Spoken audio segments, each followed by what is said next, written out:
That punch on a New York City subway changed everything in seconds. What started as an argument on a crowded NYC train quickly turned ugly, and passengers were already recording.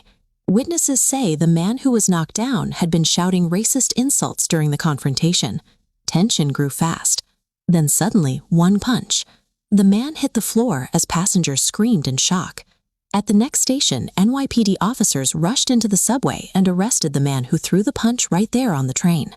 When videos surfaced, many online claimed the victim had used racist language before the attack, but prosecutors said insults did not justify violence. Months later, the case went to court. Even after claiming he reacted to racism, the man still faced assault charges for throwing the punch. Now he faces criminal penalties and a lawsuit demanding compensation. One racist insult, one punch, and a case that divided the internet. Did he defend himself or go too far? Walk back. You better walk away. You walk away. You talking to my wife right now. A black man was stopped by an able-bodied white man while walking in his neighborhood. In April, as DeAndre was walking home, 42-year-old U.S. Army Correctional Officer Jonathan Pentland chased him down and began to question him. What is you doing here? Walking. Then walk. Jonathan told him to drive him away because he was harassing his neighbors. When Jonathan's wife called DeAndre an aggressor, and when he tried to answer, Jonathan attacked. You were the aggressor, buddy. You're aggressive on their neighborhood. Someone came running. Walk back. You better walk away. You walk away. You talking to my wife right now. DeAndre tells him he lives in the neighborhood, and Pentland insists he's lying and says it's a tight-knit community and he's never seen him before. But when DeAndre rhetorically asked Pentland how long he had been in the neighborhood, Pentland refused to answer. How long have you been living here? That's Why none of does your that even business. matter to you? How long have you been It living doesn't here? matter. You know what? Get the hell out of my face. Get out of my face. You walked up to me. Check it out, mother. I ain't playing with you. After police arrived on the scene to find out what happened, Pentland was arrested and charged with 2 second-degree felonies because DeAndre's home was indeed in the neighborhood and only a 10-minute walk away. Hi there. Can I ask a question? Oh, yes? Is it true that people in Africa are poor? Hey, sorry, I'm talking to you. Sorry, do you have £10 there, please? Could you lend me £10? Oh, no, I don't have money. Oh, you don't have money? No. And you are busy looking for poor people. Oh, well. Hi. And I'm fucking ready. This is a tough guy right here. Be careful. Be careful.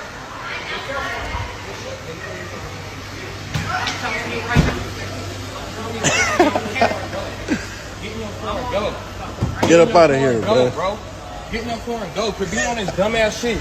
Security trying to save you. Ben trying to save you. Nigga, leave. God bless you, man. Get in your car and get up out of here, man. God bless you, man. God bless you, man. Just go ahead and get in the car and make it home safe, man. God love you. Make it home safe, man. For real. Get in the car. Just make it home safe, buddy. A woman stood by the gas pump, counting the change in her hand. Not far away, another black woman noticed her predicament. After filling up her own tank, she quietly walked around to the back of the woman's car and inserted her gas nozzle into the fuel tank.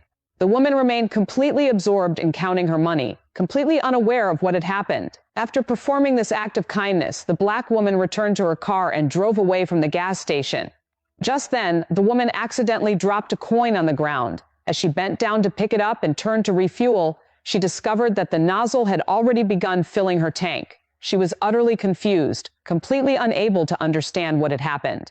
Once the tank was full, she pulled out the nozzle and walked over to the adjacent pump. When she saw the total amount displayed on the screen, she could hardly believe her eyes. She covered her mouth with her hand, tears streaming down her face.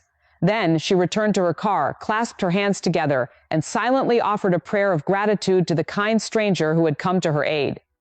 When this handsome guy landed in the town, all the women went crazy. They had hardly ever seen a black man before, and his looks made him stand out like a star.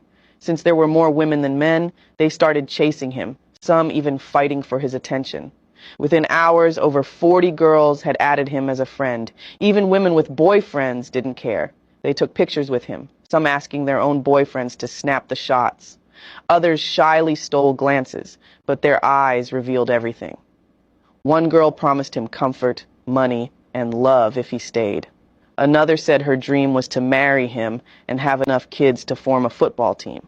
Everywhere he went, women surrounded him. He didn't need to chase them. They chased him. And here's the truth.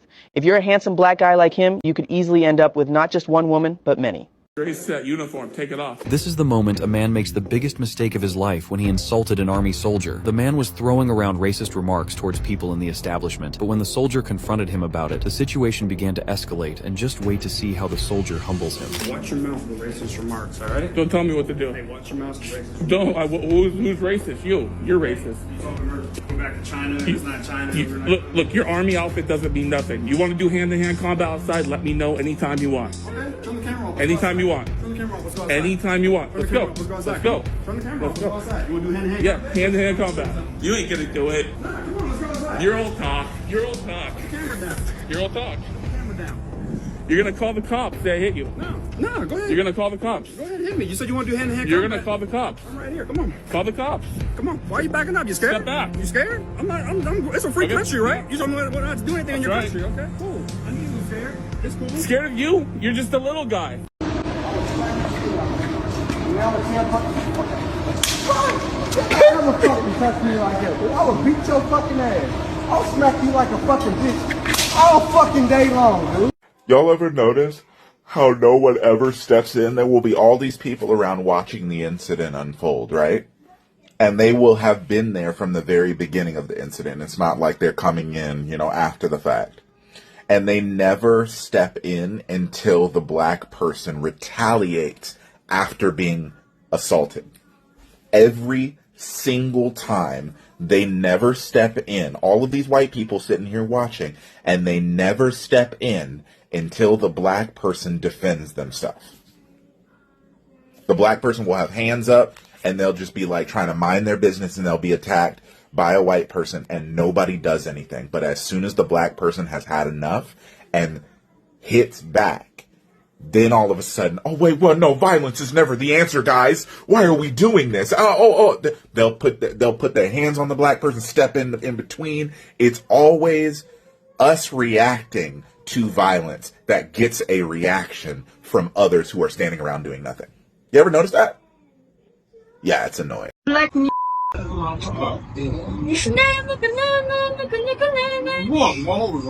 back to your country. We don't welcome black people. Black people should go. You look so ugly with your dark skin color. Go back to your country. It was a song for me. Like, she did a whole little ditty behind. I'm not sure if she was... Well, don't racism become exhausting? Like, it's so old school, not even vintage. It's kind of whack. No, it's extremely whack. Like, if you cannot even give me the chance to get to know me for 5 minutes in which I could give you a laundry list of reasons not to like me, please do not shortchange me because I'm a whatever that was. Like, come on.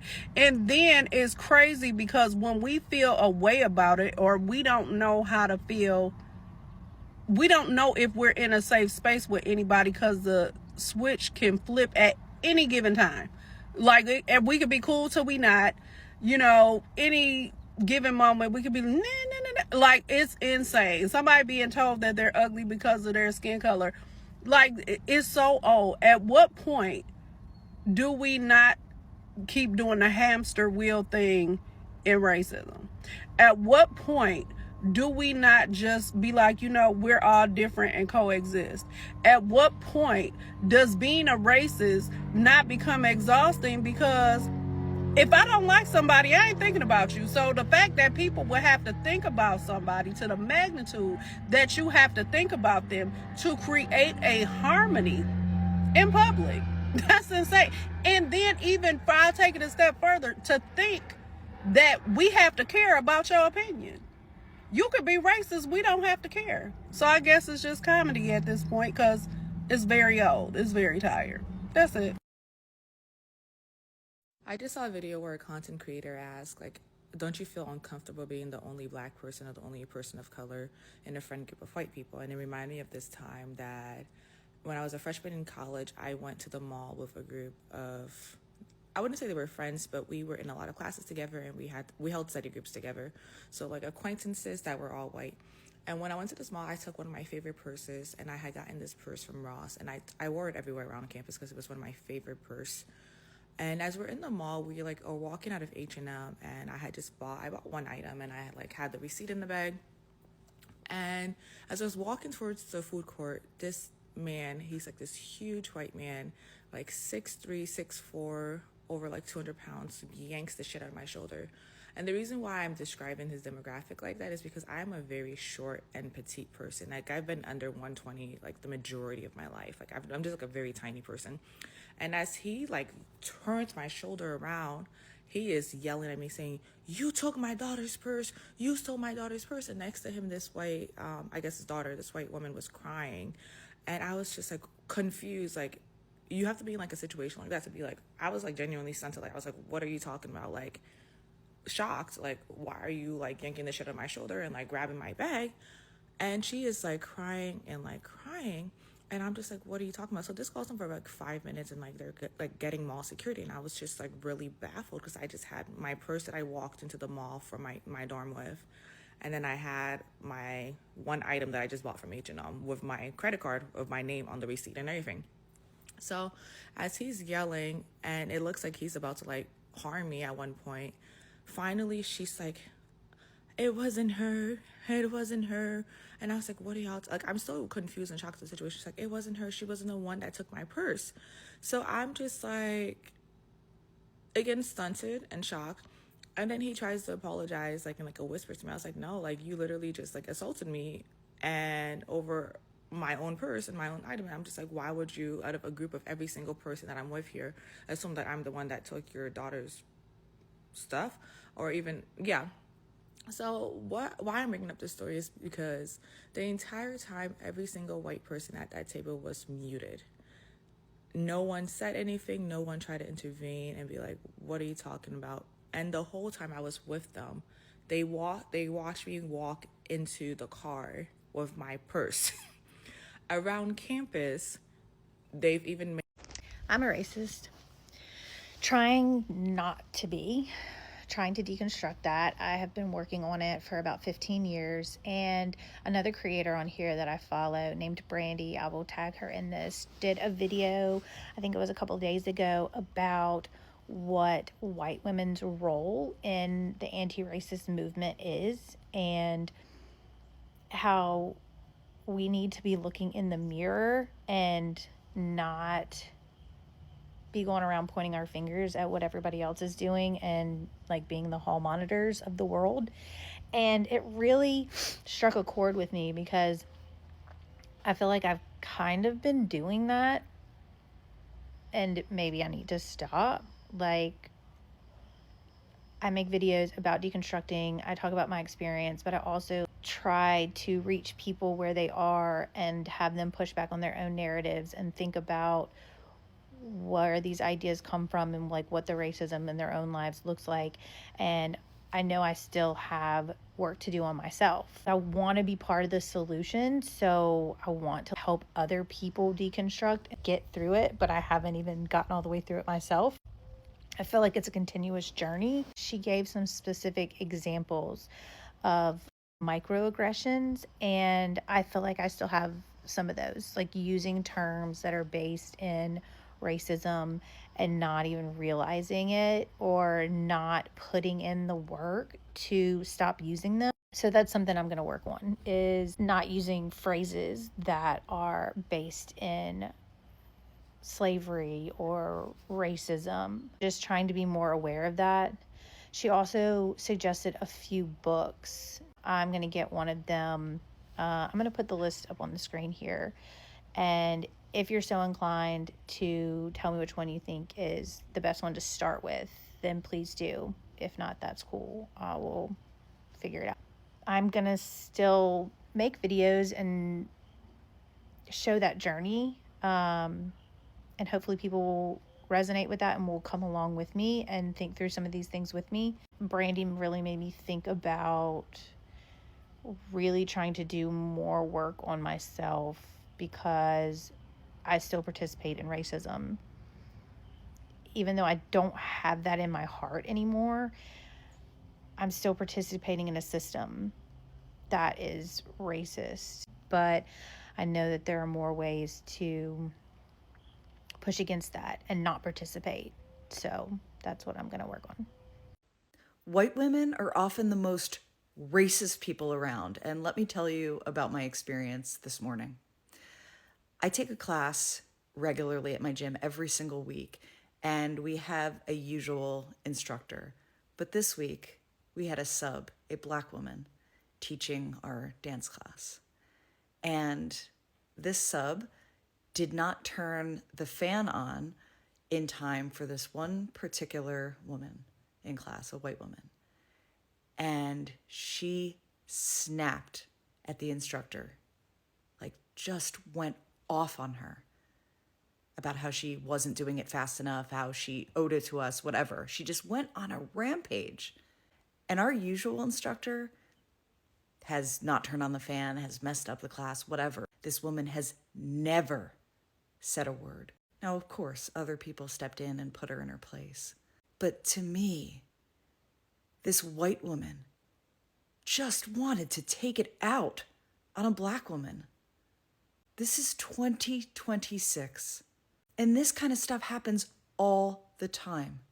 And I wish this woman had asked herself, why is she so comfortable going off on a Black woman, but not anyone else?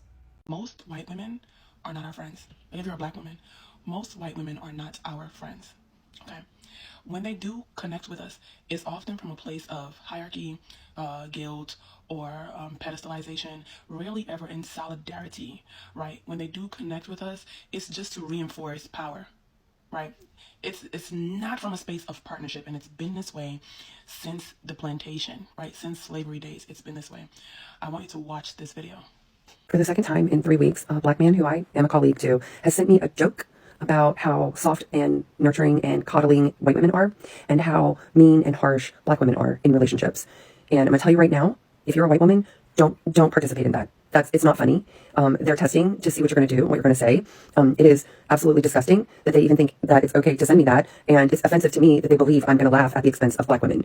There's nothing funny about it. There are plenty of things that we can joke about, plenty of people that we can poke fun of. The last people who need to be the center of a joke are Black women. And additionally, this is a pattern I've seen over years of Black men married to Black women who form a friendship with white women, myself, and then start finding a way to put Black women down to get into the good graces of me. And that tells me everything I need to know about you as a man, you as a husband, you as your character, and not someone I want to be around, because I work very hard to be a safe space, to know better, do better, and the last thing I'm going to do is get involved in your fury. So their power has always been connected to our dehumanization. So even today, when they try to stand with us, it's from a place of being our sympathizers or our saviors, rarely from just seeing us as equals. So their version of connecting with us and standing with us is being like us being someone that they can pity, them being someone who they can be superior towards, them centering themselves as like the moral one. Are y'all tracking that? While we continue to be positioned as like the one who's struggling, as like the struggle or whatever. And why do I say this? Her response is technically correct, right? It's the morally correct one, which is like, oh no, don't put other women down to get close to me. Still centering herself as the moral one. So much so that she can't realize that the true insult is to her. She can't realize that. Right? So it's in the verbiage. She's like, oh, don't put nobody else down to get into good graces with me. They're putting you down and telling you that you're easier prey. Okay? So instead of seeing it as, oh, I prefer white women, it's I prefer less resistance. Okay? But they can't see it that way. She's caught up in performing sisterhood. If you watch that video, and you actually took time to slow down and read the examples of the jokes that the Black men were making with her about us, okay?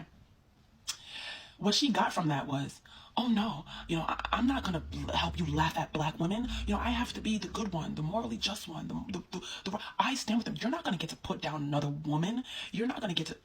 It's like, girl, there's a bigger issue here. The bigger issue is not that he's putting us down, it's that he's putting you down.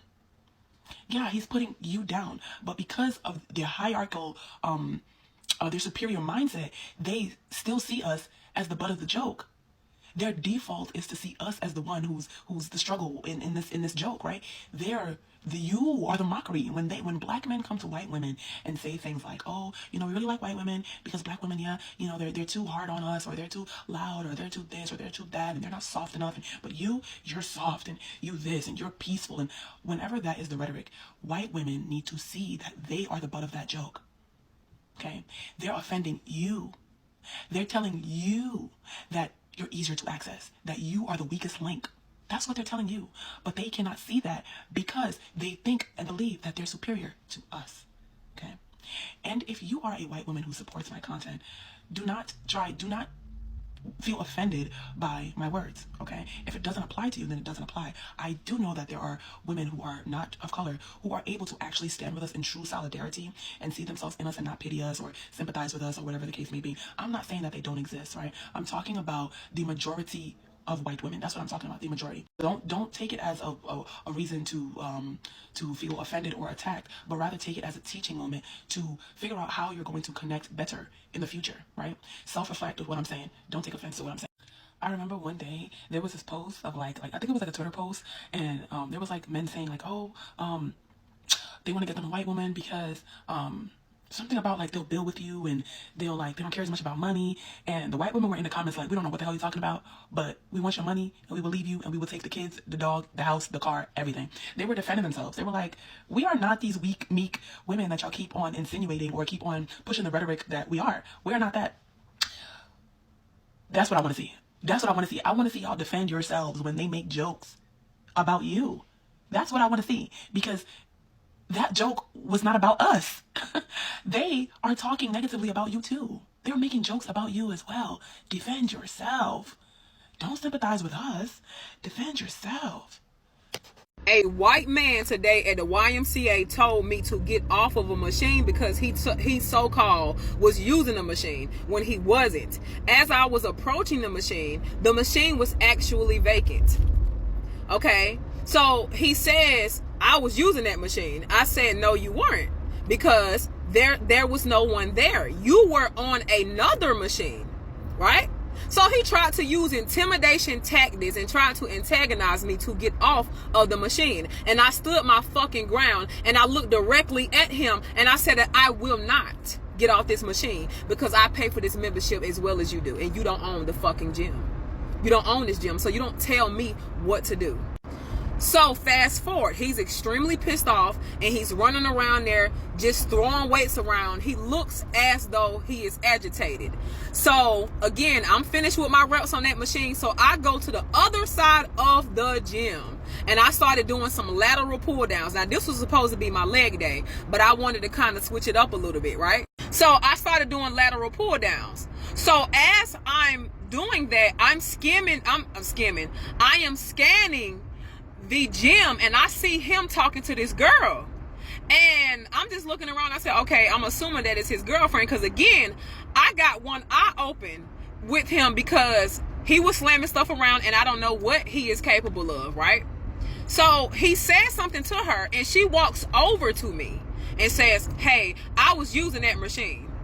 So at this point, I'm pissed the fuck off and I'm saying, okay, I said, you know what? I said, leave me the fuck alone.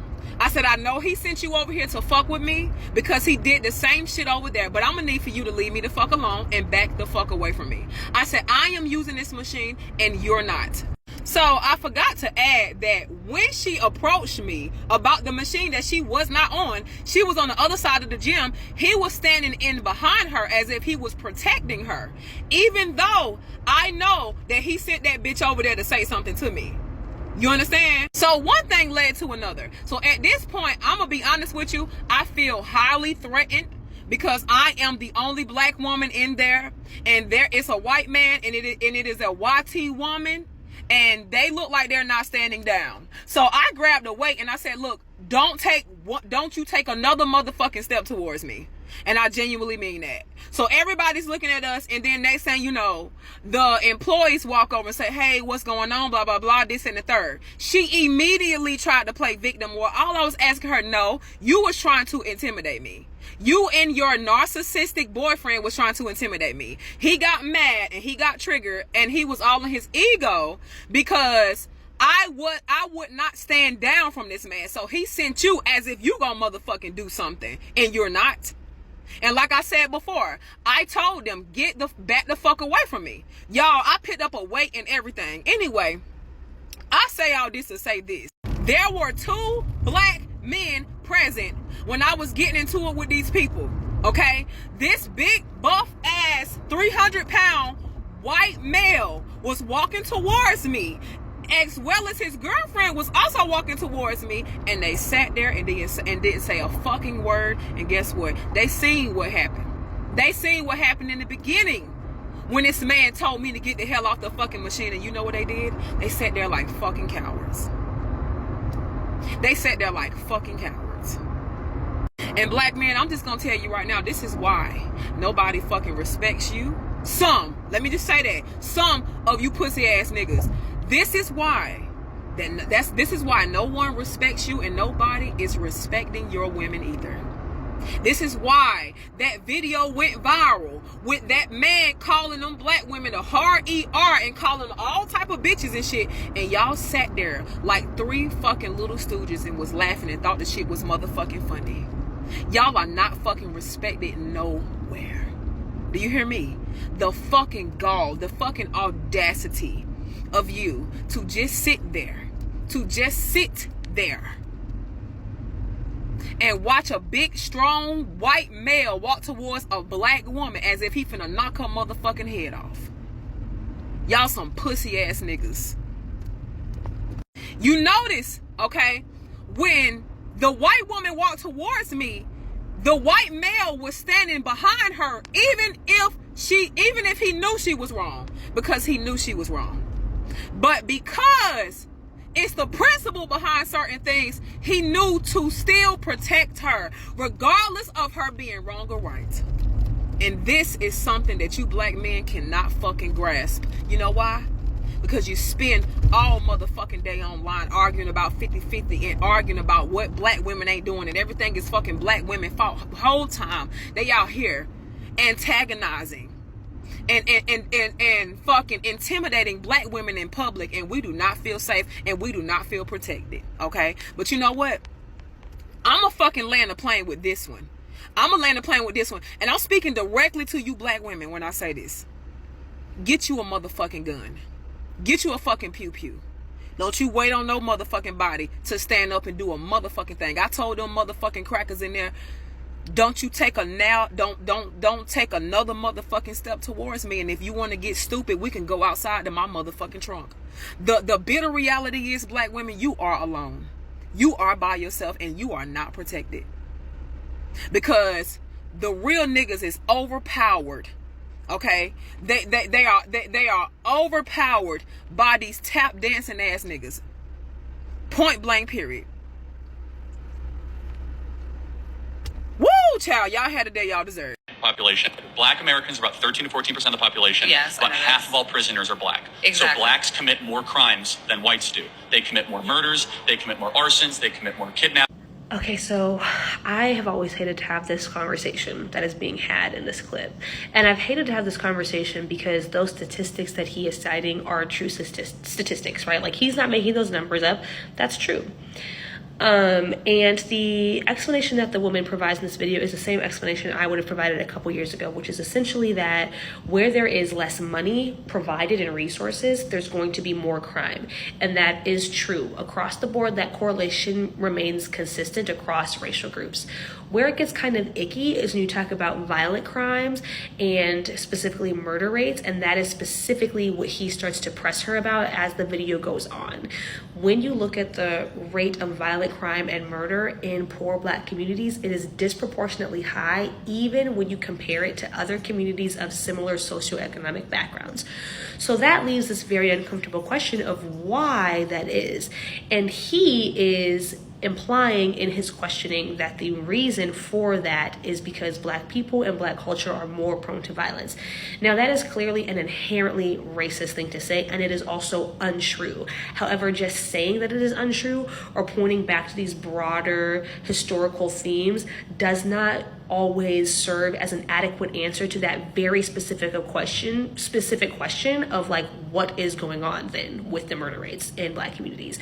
I have thought about this a lot as a teacher and an educator who has, for my entire career, worked in Black communities, and I am faced regularly with the realities of the violence in these communities. It is heartbreaking, and it is a true and real problem, and I also wonder about like, why? Like, what is going on?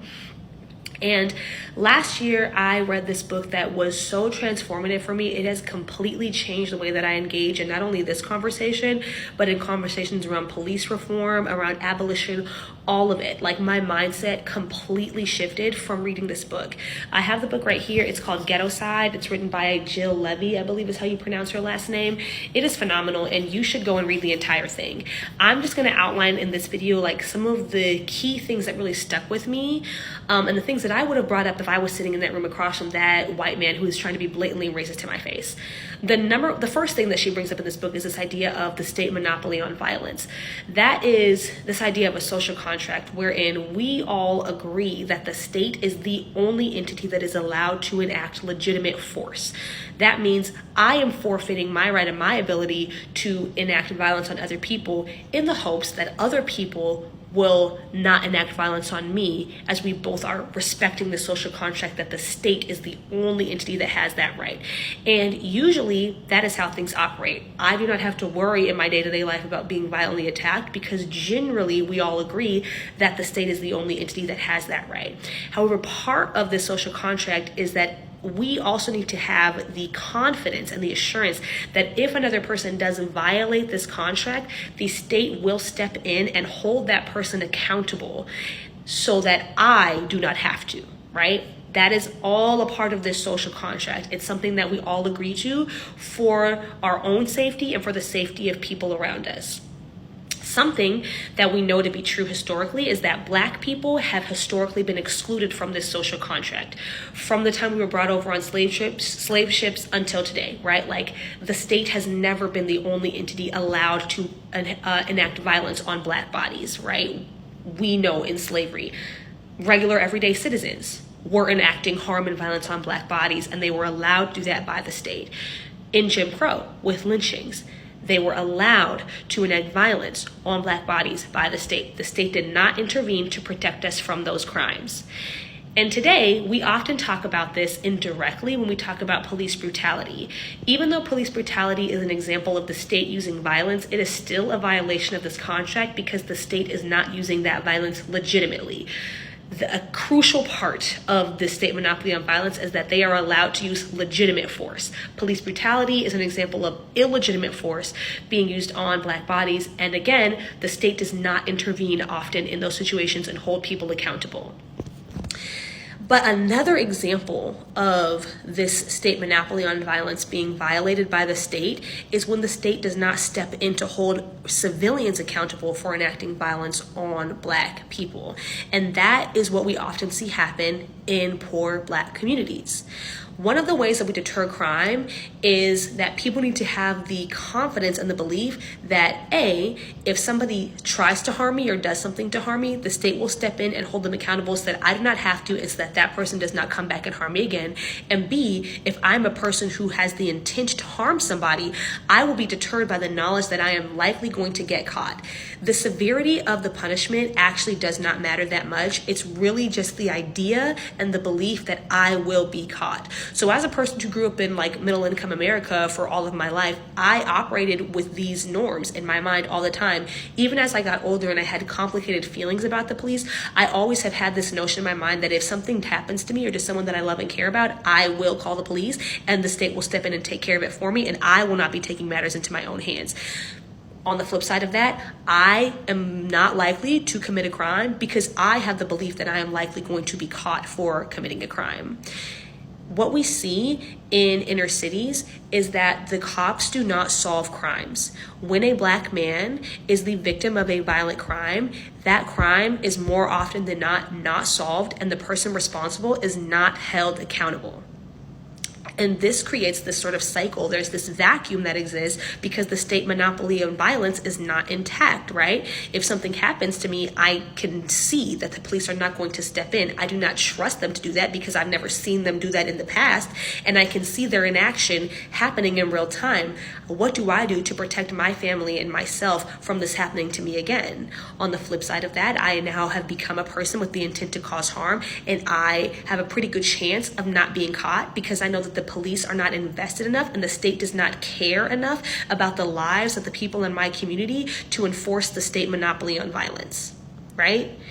That to me is like a crucial aspect of this. Connected to that is this idea that when we talk about Black on Black crime, the focus is often on Black men as the perpetrators of crime, but actually they are the number one victims of crime. They are the victims of these problems. At the time that this book was written, Black men were 6% of the population and they were 40% of the victims of homicides.